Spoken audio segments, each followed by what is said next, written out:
안녕하세요 여러분. 점심 맛있는 거 드셨나요? 내가 제일 맛있는 거 먹었다 하시는 분 있으신가요? 삼겹살. 더 한 곳 없습니까? 없을 것 같은데 점심부터 삼겹살. 좋습니다. 오늘 소그룹 이제 마지막 시간이죠. 남은 소그룹 시간 잘 보내면 좋겠습니다. 시간교리 문답을 좀 함께 읽어보면 좋겠습니다. 제가 63문을 읽으면 여러분들이 답을 함께 읽어주시면 좋겠어요. 제가 읽겠습니다. 이름이 거룩히 여김을 받으시오며, 아니에요, 64문이 죄송해요. 64. 나라가 임하옵소서라는 말은 무슨 의미입니까? 시작. 우리 마음의 교회의 온전히 임무를 구하는 것입니다. 우리 주님이 십자가의 왕이 아니라 섬기시는 왕이심을 볼 때에 십자가에 달려 죽으시고 부활하신 후 구원을 주신 왕임을 볼 때, 지금도 우리를 위해 중보하시는 예수 그리스도를 전할 때 주님의 통치를 위해 더 잘 기도할 수 있게 됩니다. 네, 좋습니다. 우리는 계속해서 주께서 가르쳐 주신 기도에 대해서 배우고 있습니다. 제일 처음 시간으로 하늘에 계신 우리 아버지를 배웠고요.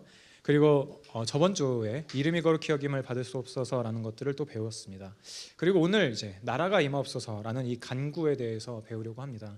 주께서 우리들에게 제자들이 우리 주님께 기도를 어떻게 해야 됩니까? 라고 말했을 때, 물어봤을 때 주님께서 이 기도를 가르쳐 주실 때 굉장히 농축된 기도라는 말씀을 저번 주에 여러분들에게 좀 말씀을 드렸었습니다. 예수님께서 가르치실 수 있는 시간들이 많지 않았기 때문에, 또 기도에 대해서 물어본 거에 대해서 짧고 명료하게 가르쳐야만 하셨기 때문에 우리들에게 이 주기도문을 가르쳤다라는 말씀도 드렸어요. 그러면서 이제 계속해서 우리는 주기도문을 좀 배우고 있습니다. 특히 오늘은 이제 나라에 대한 것들을 배우려고 해요. 나라가 임하시오며라는 것을 좀 배우려고 합니다. 보통 우리는요, 나라라고 하면, 국가라고 하면요, 뭐 여러 가지들을 생각하지만 뭐 정치 체계나 제도들, 뭐 시스템들, 뭐 국경, 어디서부터 어디까지가 이 나라인지, 그 나라의 법은 무엇인지, 대통령은 누구인지, 뭐 이런 것들을 생각하기 쉽습니다. 근데 성경이 말하고 있는 나라는요, 그보다 훨씬 더 가까이에 있어요. 성경에서 나라의 핵심은요, 땅이 아니라 통치에 있거든요. 누가 왕이냐, 무엇이 최종적인 기준이냐, 무엇이 나를 움직이는가, 무엇 앞에서 내가 무릎 꿇느냐, 그게 바로 나라다라고도 볼 수 있다는 거죠. 이걸 생각해 봤을 때 우리는 하루 종일 어떤 나라 안에, 좀 말을 바꿔서 얘기해 보자면 어떤 통치 아래에서 살아가고 있습니다. 여러분들이 집에서 서열 몇 위인지는 모르겠지만 여러분들 각자의 가정 가운데서도 어떤 통치 아래에 있고요, 회사에서도 통치 아래에 있고요, 관계에서도 뭔가 통치 아래에 있습니다. 내가 낮은 관계에 있을 수도 있어요. 그리고 무엇보다 우리들의 마음 안에도 내가 통치하려고 하는 영역들이 분명히 있다라는 겁니다. 내 인생의 키를 누가 쥐고 있는지, 내 삶의 운전대를 누가 잡고 있는지, 내 하루의 선택을 무엇이 결정하는지, 그게 바로 내가 섬기고 있는 나라를 드러내준다라는 거예요. 우리는 이미 누군가의 통치 아래에 살고 있다라는 거죠.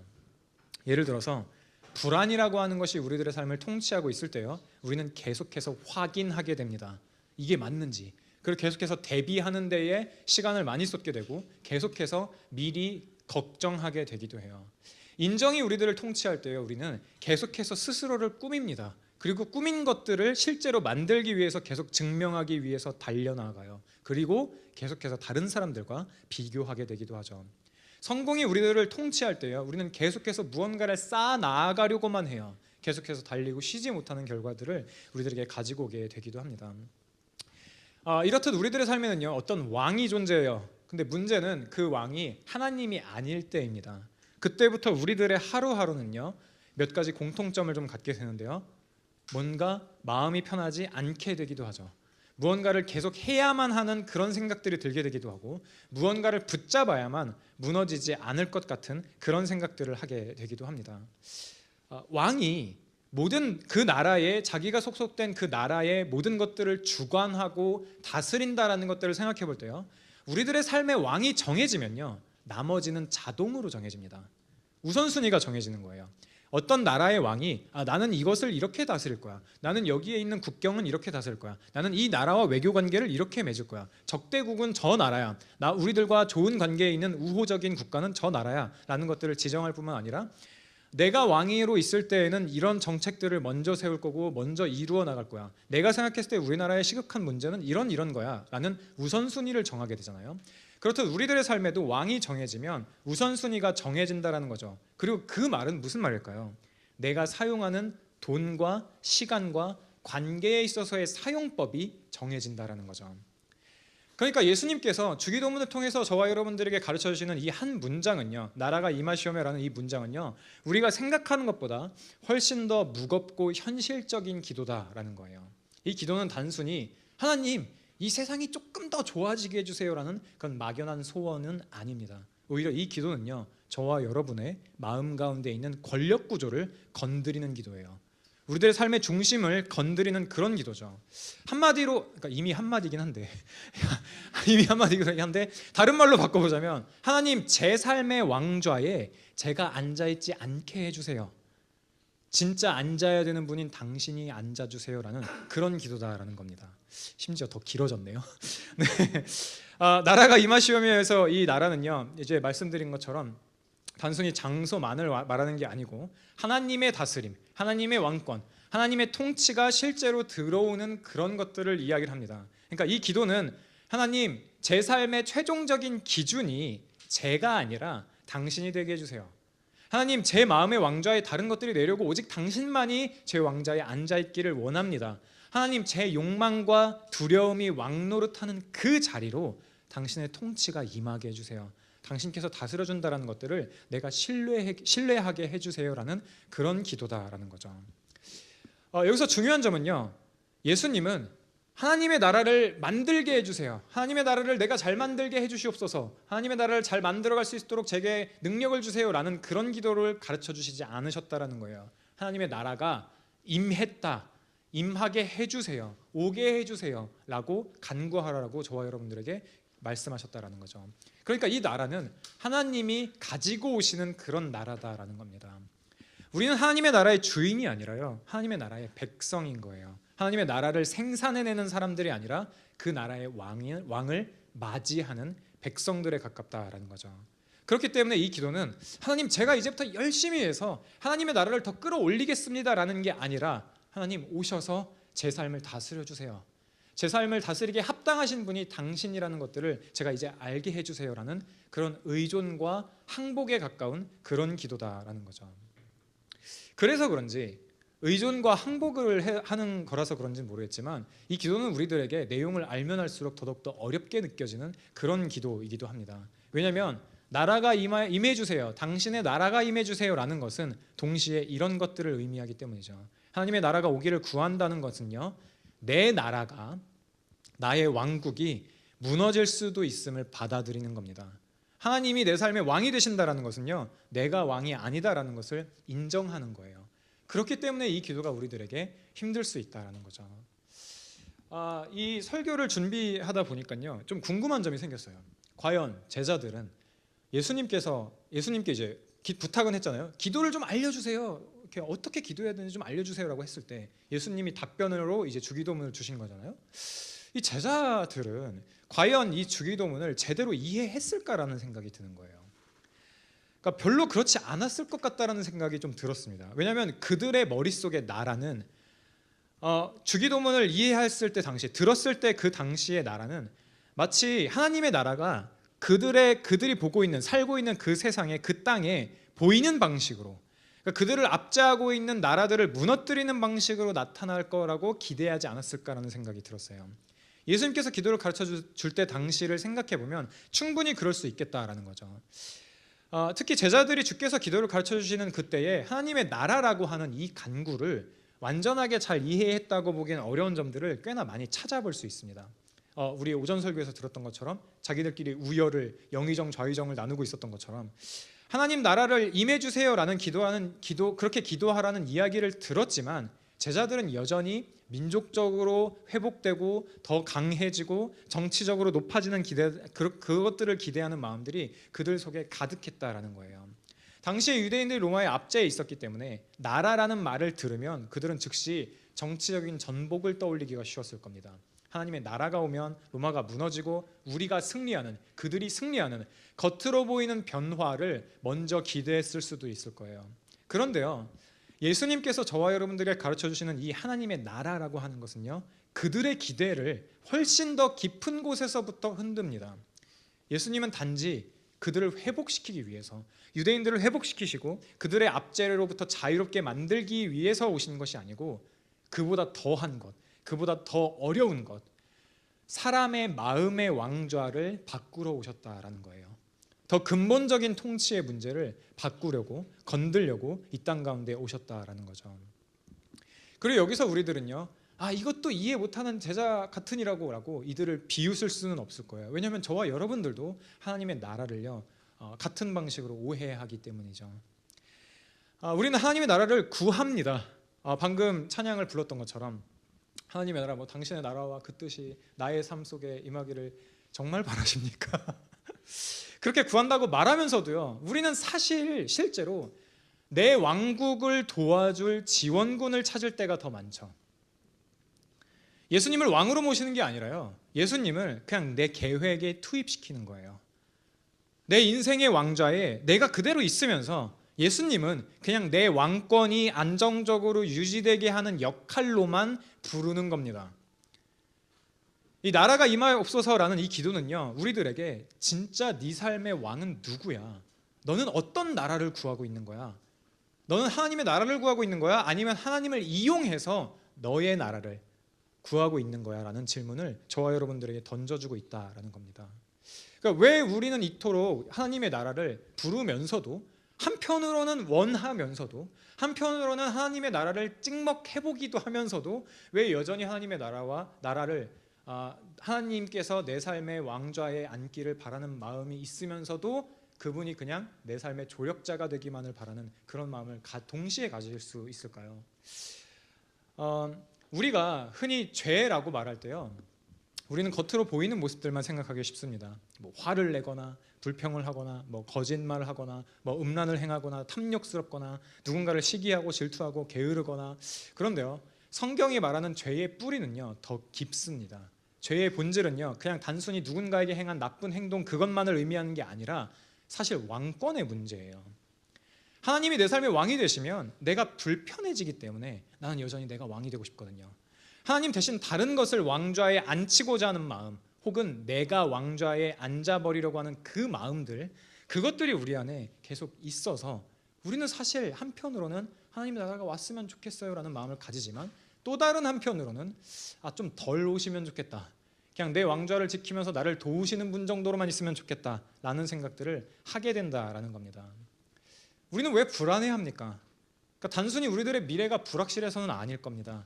내 삶의 키를 내가 쥐고 있기 때문에 우린 더 불안해할지도 몰라요.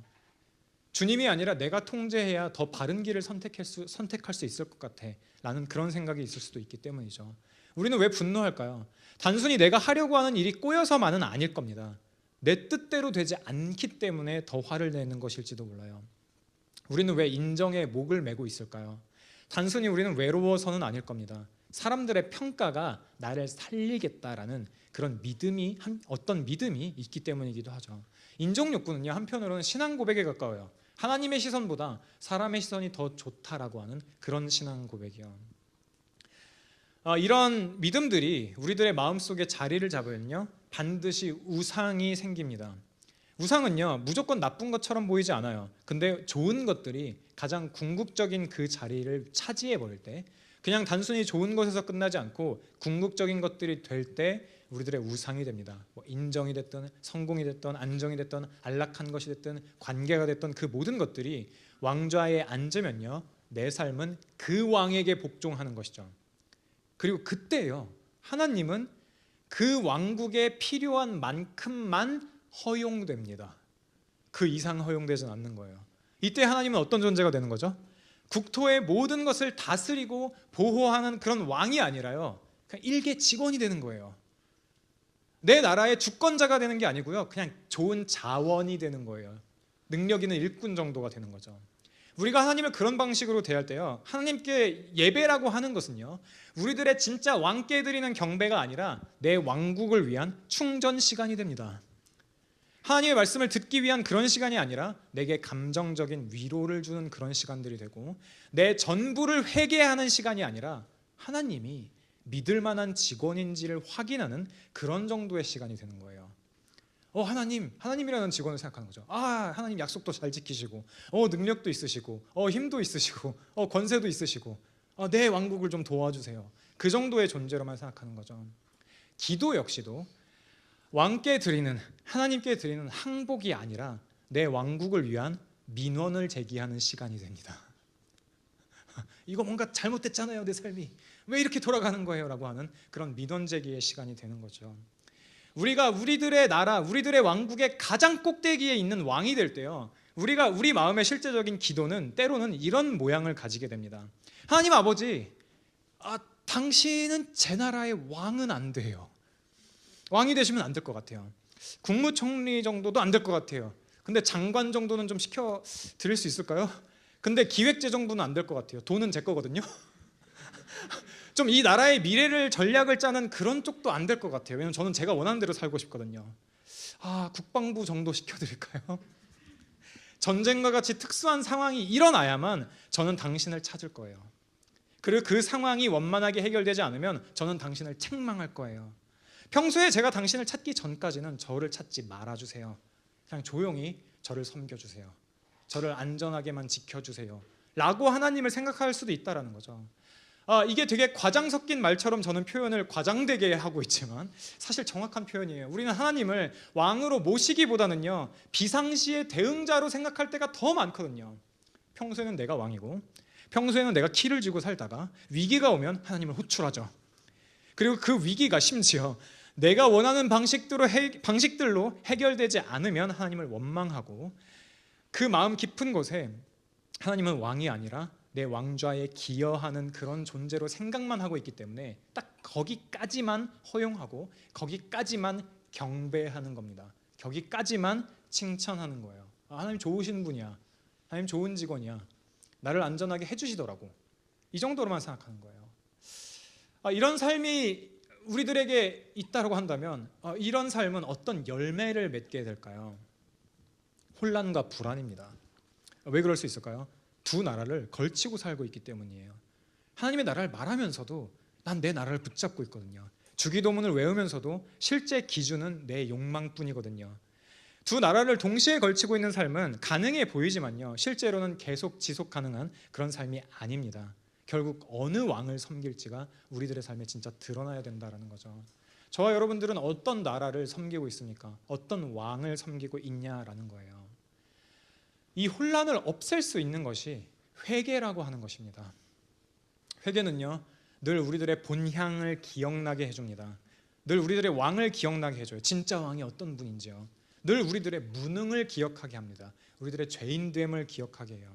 회개는요, 우리를 능히 구원하고 다스릴 수 있는 정말 지혜로운 왕, 진짜 왕을 기억나게 하고 신뢰하게 합니다.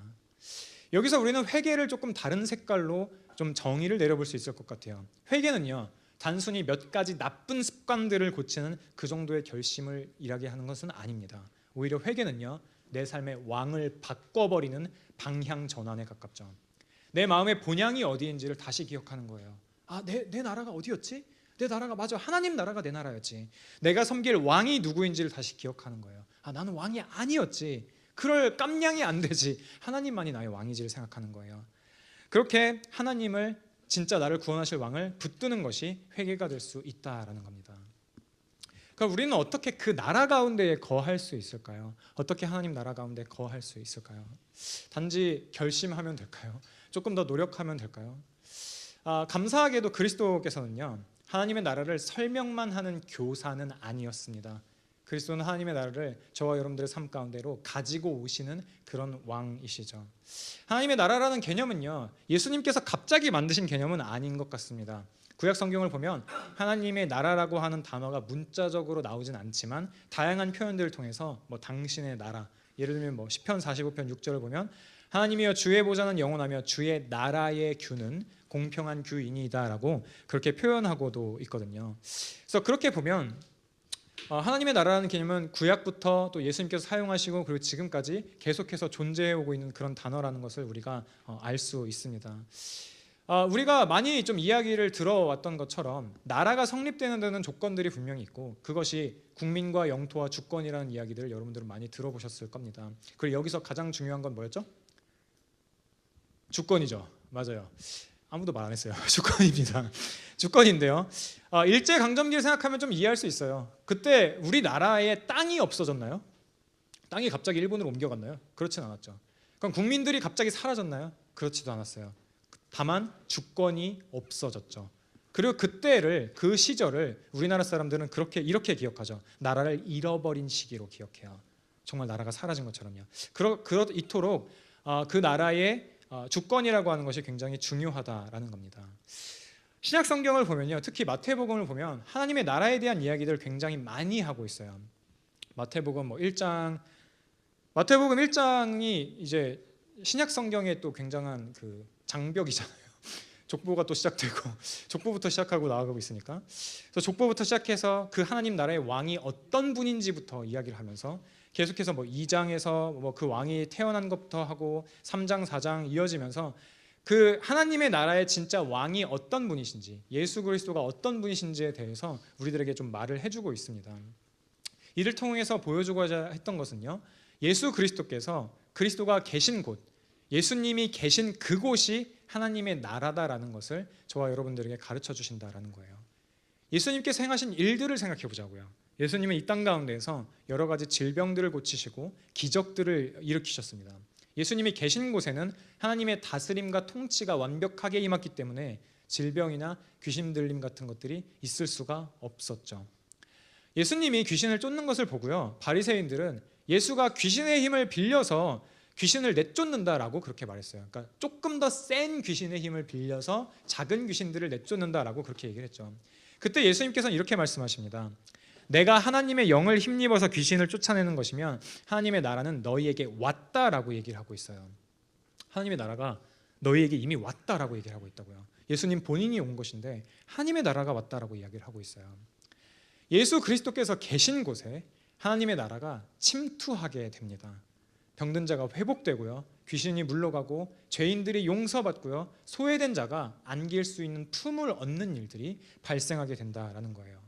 하나님의 나라는요, 왕이신 하나님이 오셔서 깨진 것들을 회복시키는 그런 통치다라는 겁니다. 그리고 이 통치가 가장 선명하게 드러나는 자리는요, 바로 십자가예요. 우리는 왕을 생각하면 그냥 강한 그 왕의 위엄, 왕의 승리와 정복한 것들, 그런 것들만 생각하기 쉽지만 예수님의 왕권은요, 십자가에서 강력하게 드러나죠. 세상이 보기에는 패배처럼 보이는 그 자리에서 하나님께서는 가장 강력한, 가장 깊은 그 승리를 이루십니다. 우리들의 마음 가운데 있는 작은 습관들이 아니라 진짜 왕을 반역한 그것들을 뒤바꾸기 위해서 예수님께서는 이 땅 가운데 오셨다라는 거죠. 나는 내 삶의 왕은 나예요 라고 말하는 그런 저와 여러분들에게 그리스도께서 찾아오셔서 아니야, 진짜 왕은 나야 라고 그렇게 말씀하셨다라는 거예요. 그럼에도 우리는 계속해서 내가 왕이라고 주장하고 있기도 하죠. 왜냐하면 하나님이 왕이시면 뭔가 불편할 것 같거든요. 내 욕망도 다 내려놔야 될 것만 같고, 내 통제도 다 포기해야 될 것만 같고, 내 자존심이 무너질 수 있기 때문이죠. 그래서 우리는요, 하나님을 밀어내고 내 마음의 왕좌에 다른 것들을 자꾸 앉히기도 한다라는 거예요. 혹은 내가 앉아버리든가요. 그리고 그렇게 해서 우리가 얻게 된 것이 무엇이 있습니까? 아까 말씀드린 것처럼 불안함을 얻게 되고, 두려움을 얻게 되고, 다른 사람들과 비교하게 되기도 하고, 절망을 얻게 되기도 하고, 그리고 죽음을 얻게 되기도 하죠. 관계의 죽음을 얻게 되기도 하고, 평안함의 죽음을 얻게 됩니다. 정직함의 죽음을 얻게 되기도 해요. 사랑의 죽음, 그리고 무엇보다도 하나님과의 단절이라고 하는 가장 궁극적인 죽음을 얻게 됩니다. 우리는 하나님을 공무원처럼 부려먹으려고 했어요. 하나님, 내가 왕이니까, 내가 대통령이니까 내가 말하는 대로 해주세요. 내 왕좌를 도와주세요. 그런데 그럼에도 불구하고 그런 저와 여러분들을 위해서 예수님께서는 이 땅 가운데 오실 때 그 모욕을 갚으시기 위해서 오신 게 아니라 그 모욕을 감당하시면서도 저와 여러분들을 살리려 이 땅 가운데 오셨다라는 겁니다. 왕이신 그분이 가장 먼저 낮아지셨습니다. 가장 낮은 곳까지 오셨어요. 왕이신 그분이 자기 권리를 먼저 내려놓으셨다라는 겁니다. 우리들이 왕좌를 내려놓지 못하는 다양한 이유가 있겠지만 그 중에 하나는요, 두려움이에요. 내가 내 삶을 다 통제하지 못하면 그냥 망해버릴 것만 같은 그런 생각이 들기 때문이죠. 그런데 여러분, 십자가의 예수 그리스도께서 말씀하시는 것은요, 내 인생에 그분의 십자가에서 이루신 일들을 생각해 보면요, 우리들의 인생의 키를 쥐신 분은 절대 폭군이 아니다라는 것을 알 수 있습니다. 우리를 착취하는 주인이 아니에요. 우리를 착취하는 왕이 아닙니다. 오히려 우리들을 살리기 위해서 자기 자신을 내어놓으신 왕이다라는 거죠. 그리고 부활이라고 하는 것은요, 그분이 가지신 그 사랑이라고 하는 것이 그냥 단순히 감정이 아니라 능력이라고 하는 것을 확증해 줍니다. 죽음이 마지막이 아니다라는 진짜 왕, 살아있는 왕의 선언이 거기서 이루어지는 것이다 라는 거죠. 여기서 또 우리가 생각해 볼 것이 있는데요, 우리는 십자가 옆에 강도를 한번 생각을 해봐야 됩니다. 십자가상의 강도요. 예수님께서 십자가에 매달리실 때에 혼자 매달린 것이 아니고 양쪽에 이제 강도들과 함께 매달리셨잖아요. 그들을 한번 생각해 보자고요. 십자가상의 강도, 그 사람에게는요, 어떤 시간이 별로 남아있지 않습니다. 왜냐하면 조금 있으면 죽을 거예요. 그리고 자격도 없어요. 업적도 없어요. 종교적인 어떤 성취도 없었어요. 근데 그 사람에게 있었던 건 뭐죠? 그냥 왕을 붙드는 고백밖에는 없었습니다. 어떻게 그 나라 가운데 거할 수 있을까요? 십자가의 강도를 한번 생각해 보자고요. 누가복음 23장을 보면요, 23장 41절부터 42절을 제가 한번 읽어보겠습니다. 강도가 이렇게 이야기를 합니다. 우리는 우리가 행한 일에 상당한 보응을 받는 것이니 이에 당연하거니와 이 사람이 행한 것은 옳지 않은 것이 없느니라 하고, 여기서 이 사람은 예수 그리스도를 말하는 거예요. 여기서 우리는 강도 스스로를 말하는 거죠. 이르되 예수여 당신의 나라에 임하실 때에 나를 기억하소서 하니 라고 이야기를 했어요. 예수님, 당신의 나라에 임하실 때에 나를 기억해 주세요. 나를 기억해 주세요. 이것밖에 없어요. 십자가에 매달릴 정도의 죄를 지었다면 엄청난 중범죄를 지었을 가능성이 매우 큽니다. 근데 이 사람이 십자가 위에서 어떤 선행을 했겠어요? 매달려 있었어요. 매달린 상태에서 예수님을 만났을 뿐이에요. 예수님의 얼굴을 제대로나 봤을까요? 힘들어서? 아마 그러지도 못했을 가능성도 큽니다. 그냥 말로만, 귀로만 예수님의 이야기를 듣고 예수님과 대화를 나눴을 가능성이 매우 크죠. 근데 그가 할 수 있는 건 아무것도 없었어요. 그냥 다만 이렇게 말하는 거예요. 나는 나의 합당한 죄를, 벌을 받는 거야. 십자가에 매달린 그 사건이요. 나는 나의 합당한 내 죄로 인한 당연한 형벌을 받는 거야. 근데 그분은 그렇지 않아. 주님, 날 기억해 주세요. 이게 다예요. 이게 답니다. 저 스스로와 여러분들에게 질문하고 싶은 것은 이것입니다. 여러분들은 이 강도의 고백과 같은 고백이 있습니까? 강도가 주님, 제 선행을 보십시오. 주님, 제 가능성을 좀 보십시오. 주님, 이제는 제가 좀 잘 해보겠습니다라는 그런 고백도 아니에요. 그냥 그는 이렇게 말하는 거예요. 난 죄인입니다. 난 내가 한 일의 대가를 받아 마땅해요. 그런데 당신은 왕이십니다. 당신의 나라가 있습니다. 그러니 나를 기억해 주세요. 딱 이게 답니다. 여기서 우리는 하나님의 나라를 들어갈 수 있는 방법들을 알 수 있죠. 하나님의 나라는요, 내 삶을 증명해서 갈 수 있는 것이 아니라 은혜로 가는 곳이에요. 하나님의 나라는 자격으로 들어가는 것이 아니고 하나님의 자비하심으로 들어가는 것입니다. 회개라고 하는 것도 자격을 만드는 행동이 아니라 자격 없는 내가 왕의 자비하심을 붙드는 그런 고백이라고 봐야 된다는 거죠. 그리고 이것이 우리들의 마음을 바꾸어 갑니다. 왜냐하면 우리 마음이 붙잡고 있었던 우상들이 이것들 앞에서 힘을 잃어버리기 때문이죠. 내 삶의 운전대를 내가 쥐어야만 하는구나라는 믿음이 흔들리고, 나를 위해 죽으신 왕, 나보다 더 지혜로우신 왕이 내 삶을 이끌기에 합당하시구나라는 믿음이 자리 잡게 되기 때문이죠. 그리고 그럴 때에 우리가 하는 순종이라고 하는 것은요, 더 이상 자기 구원 프로젝트가 아니라 왕의 사랑에 대한 응답이 됩니다. 하나님의 나라를 산다는 것은요, 나를 증명하는 삶이 아니라 왕을 신뢰하는 삶으로 그렇게 전환이 되는 것이죠. 나라가 임하시오며라는 이 기도가 우리들에게 요구하는 것은요, 단순히 더 착하게 살아라는 말이 아닙니다. 더 열심히 살아라는 말도 아니에요. 오늘 이 기도는요, 우리들에게 질문을 오히려 던지는 거죠.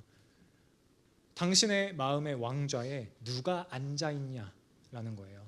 그 자리는 너의 자리가 아니야. 그 자리는 피조물들이 앉을 수 있는 자리가 아니야 라고 말씀을 하신다는 거예요. 우리들의 문제는요, 단순히 기도를 안 했다 정도가 아닙니다. 물론 이제 그것도 문제예요.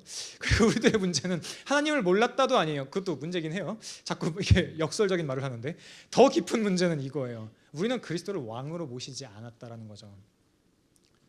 어디선가 들어서 우리는 알고 있어요. 아, 예수님 나를 구원하셨대. 아, 그렇구나. 그래, 너무 좋다. 근데 내 삶의 주인은 예수님은 아니야. 그분이 되시진 않았으면 좋겠어라는 마음이 우리들에게도 있다라는 거죠. 여전히 우리들에게 우리 스스로 우리가 우리 삶의 왕좌에 앉아 있으면서 그리스도를 왕이 아니라 내 일꾼으로만 그렇게 여기는 거죠. 내 삶이 평온할 때는 그냥 조용히 계시고, 위기가 오면 호출되는 그런 존재, 내가 원하는 방식으로 내 문제를 처리해줘야만 하는 존재, 원하는 결과가 나오지 않으면 내 원망을 듣고 책망이 대상이 되는 그런 민원 창구가 돼버리는, 그렇게 만들어버리는 그런 존재로 우리는 하나님을 생각한다라는 거예요. 말로는 우리는 그분을 향하여서 주님이라고 부르죠. 나의 주인이라고요. 주님이라고 부르죠. 근데 실제로는 내 왕좌를 지켜주는 그런 지원자 정도로만 생각했던 거예요. 이게 우리들이, 저와 여러분이 회개해야 될 지점이다라는 거예요. 주님, 저는 당신의 나라를 구한 게 아니고 내 나라를 구했습니다. 주님, 저는 당신을 왕으로 모시기보다는 제 왕좌에 기여하라고 요구했어요. 주님, 저는 예수님을 사랑한 게 아니라 예수님을 이용했습니다라는 그런 회개가 저와 여러분들에게 필요하다라는 거예요. 무엇을 의지해서 우리는 이것들을 기도할 수 있죠? 그런 우리들을, 그렇게 그리스도를 그냥 공무원처럼 부려먹기만 하는, 왕좌에 앉아서 부려먹기만 하는 그런 자리에서 예수님께서는 그런 우리들을 보시면서도 우리들을 버리지 않으셨다라는 거예요. 오히려 십자가로 오셔서 우리가 왕 노릇하느라고 만들어 놓은 그 죄의 빚들을요, 그분은 몸을 버리시면서 갚으셨다라는 거예요. 우리가 왕좌에 앉아서 하나님을 밀어낸 그 자리에서 예수 그리스도께서는 우리들을 끝까지 사랑하셨습니다. 두려워하지 말고 왕좌에서 내려와. 나는 너를 해치지 않을 거야. 오히려 나는 너를 살리기 위해서 이 자리 가운데 왔어라고 말씀하셨다라는 거죠. 그럼 왜 그리스도께 우리들의 인생의 키를 내어드리는 것이 더 행복한 삶이 될 수 있을까요? 이건 단순히 어떤 종교적인 그런 말이 아니라 실제 우리들의 삶의 구조가 바뀌기 때문입니다. 내가 내 삶의 운전대를 계속 쥐고 내가 모든 것들을 책임지려고 통제하려고 한다면 우리는 불안함을 피할 수 있는 길이 아예 없어요. 그리고 늘 이런 마음으로 불안하게 되는 거죠. 내가 실수하면 내 인생은 완전히 끝나버린다. 내가 이것들을 놓쳐버리면 나는 완전히 뒤처져 버리고 말 거야. 내가 통제하면 세상이 나를 다 삼켜버리고 말 거야. 그런데 그리스도께 우리들의 삶의 운전대를 내어드릴 때, 맡겨드릴 때요, 우리들의 삶은 달라집니다. 단순히 상황이 좋아서가 아니에요. 우리들의 중심이 바뀌기 때문이죠. 내가 흔들려도 나를 붙잡아주는 왕이 계시거든요. 내가 실패해도 나를 돌봐주시는 분이 계시거든요. 내가 잃어도 빼앗기지 않는 사랑이 생기고, 내가 아무것도 증명하지 못해도 이미 확정되어 있는 인정이 우리들에게 주어져 있다라는 겁니다. 그리스도가 우리들의 삶의 왕이실 때 우리는 더 이상 내 나라를 지키기 위한 전쟁 속에서 살지 않아도 됩니다. 우리는 마침내 집에서 사는 것처럼, 집에 돌아오는 사람처럼 살 수 있어요. 편하게 살아갈 수 있다는 거예요. 왕이 다스리는 나라에서 왕의 백성답게 안심하며 숨쉬고 살 수 있다라는 거죠. 이 두 나라가 지향하는 것은요, 내 나라와 하나님의 나라가 지향하는 것은요, 물과 기름같이 다르고 절대 섞일 수가 없어요. 인간의 죄가 가득하고 지지받는 나라와 하나님의 나라는 절대 같을 수가 없죠. 이 아우구스티누스라는 사람은요, 하나님의 도성이라는 책에서 하나님의 나라와 인간의 나라가 사랑의 방향이 어디 있느냐에 따라서 달라진다라고 얘기를 합니다. 하나님의 나라는 하나님과 이웃을 사랑하는 것을 중심으로 건설되고, 인간의 나라는요, 자기 애를 중심으로 건설된다라는 거예요. 여기서 우리가 하나님의 나라가 우리 삶 속에 임하기를 구해야 되는 이유를 발견할 수 있죠. 저와 여러분과 같이 자기 중심적인 사람들에게 하나님의 통치가 임하지 않는다면, 하나님의 주권을 인정하는 일들이 일어나지 않는다면 어떤 일들이 발생할까요? 나 자신만 계속 사랑하는 거예요. 예를 들어 우리는 억지로라도 나는 내 삶의 왕이야, 내 삶의 주인은 나밖에 없어 라고 이렇게 표현을 할 수도 있겠죠. 그런데 생각해 보자고요. 여기 계시는 여러분들이 다 왕이라고만 생각한다고 해봐요. 다 자기 자신만 사랑한다고 해봅시다. 이웃을 사랑할 수 있는 조금의 마음도 없고, 내 삶은 내가 주권자야, 내 인생은 내가 주권자야. 강도사님 왜 예배 시간 3시에 하죠? 6시에 해요. 내가 마음대로 할 거예요. 왜 교회에 3시에 정확히 모여야 되죠? 다 제각기 왕좌에 앉아 있으면서 조금 더 양보하려고 하지 않는다고 생각해 보세요. 왜 앉아서 예배를 드려야 되죠? 저는 누워서 드리고 싶은데요. 이런 일들이 발생할 수도 있죠. 그러니까 우리가 그렇게 서로 사랑하지 않는 상태에서, 하나님의 나라에 거하지 않는 상태에서 내 나라만 주장하고 내 삶의 주인이 나라는 생각들만 한다면 우리는 여기에서 절대로 연합할 수 없습니다. 절대로 서로 사랑할 수 없어요. 우리는 각자 스스로만을 사랑하게 되는 그런 환경에 처하게 된다라는 거죠. 여러분은 여러분들의 삶의 주인을 정말 누구라고 생각하고 있습니까?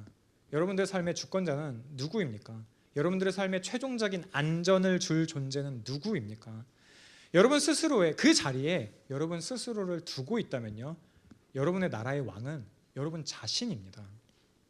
그렇게 우리는 우리 스스로의 왕국의 왕이 될 수 있죠.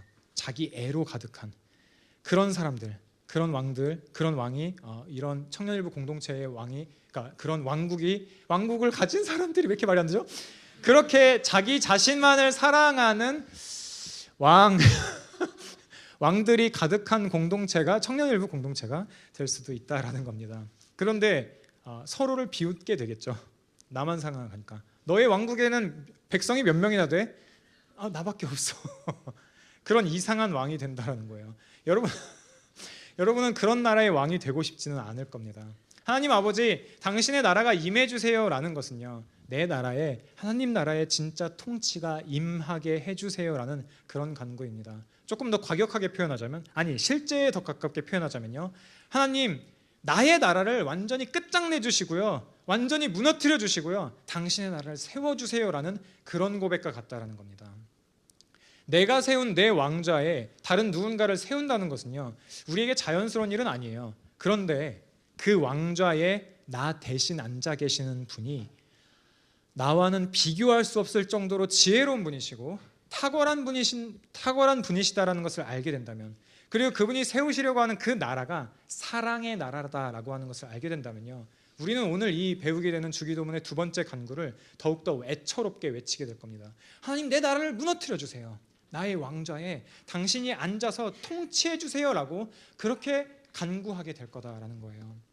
그뿐만 아닙니다. 우리가 우리들의 나라를 보면서 하나님 아버지, 당신의 나라가 임해 주세요라고 고백한다면요, 하나님께서 정말 모든 것이 합력해서 선이 되도록 하실 겁니다. 그때 우리들에게 유익은 무엇이죠? 우리는 진짜 자유를 얻게 되는 거죠.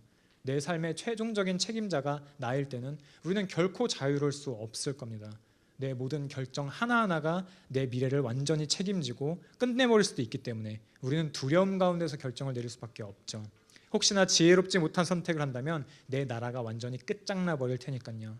그런데 하나님께 내 나라를 내어드릴 때, 내 인생의 통치권을 완전히 맡겨드릴 때, 내 나라의 흥망성쇠가 가장 지혜로우신 그분께 달려있다는 것을 우리가 시인할 때요, 우리는 하나님께서 우리들에게 허락해 주신 지혜를 가지고 결정을 자유롭게 하면서도 혹시나 잘못된 선택을 하더라도 선하게 이끄실 하나님을 신뢰할 수 있습니다. 여러분들이 신뢰하고 있는 나라는 무엇입니까? 지금 여러분들의 인생에 있어서 여러분들의 주인은 누구입니까? 여러분들이 주인 삼고 있는 여러분들의 왕좌의 주인은 누구입니까? 여러분입니까? 지혜롭지 못하고 무식하고 연약하고 죄 많은 여러분입니까? 아니면 선하시고 여러분들을 정말 사랑하셔서 자기 아들까지 아끼지 않으시는 그 하나님입니까? 그 하나님을 신뢰하면서 우리가 이 두 번째 간구를 진심으로 하게 될 수 있기를 바랍니다. 우리 함께 기도합시다.